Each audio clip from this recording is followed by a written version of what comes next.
Hello दोस्तों। सो अब हम अगला सेक्शन शुरू करने वाले हैं जो कि है हाइब्रिड लर्निंग का।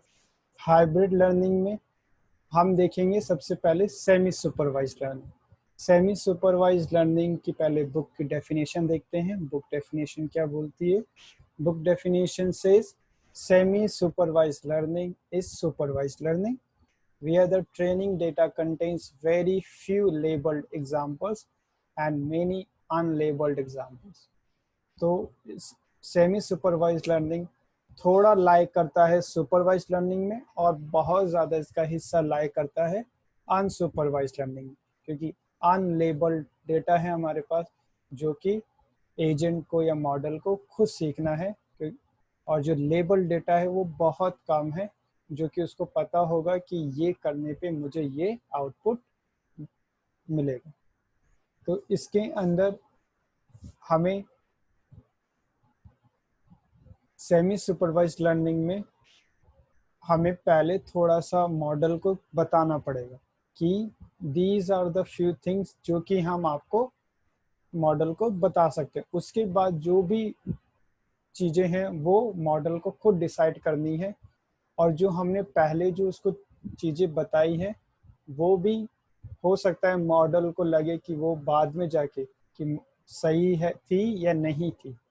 तो इसको अगर हम एक पिक्चर के हिसाब से देखें तो यहाँ पे ये मॉडल है जो कि क्लास भी कर रहा है, एक इंस्ट्रक्टर उससे समझा भी रहा है, पढ़ा भी रहा है और वो सीख भी रहा है।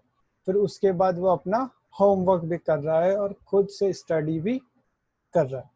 तो इसके अंदर सेमी सुपरवाइज में ज़्यादातर हमारा जो मॉडल है, एजेंट है, वो यहाँ पे रहता है अनसुपरवाइज्ड लर्निंग में।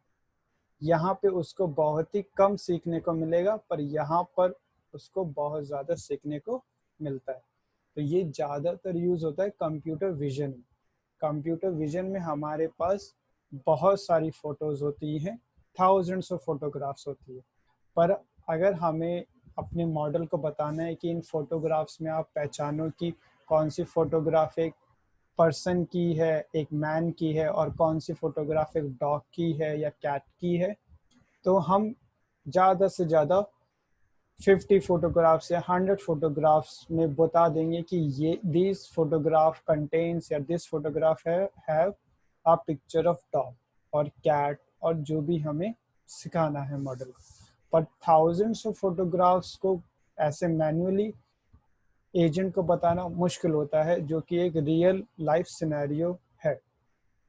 तो हम पहले की कुछ फोटोग्राफ्स बताते हैं मॉडल को, और उसके बाद मॉडल को छोड़ देते हैं कि आप बाकी की फोटोग्राफ्स पे खुद काम कीजिए, खुद सीखिए। और क्योंकि ये बहुत ज़्यादा मॉडल हमारा अनसुपरवाइज लर्निंग पे डिपेंडेंट है, तो ये अनसुपरवाइज एल्गोरिथम से उन सबको डिसाइड करता है कि हर एक फोटोग्राफ्स में कौन सा एनिमल या कौन सा ऑब्जेक्ट है।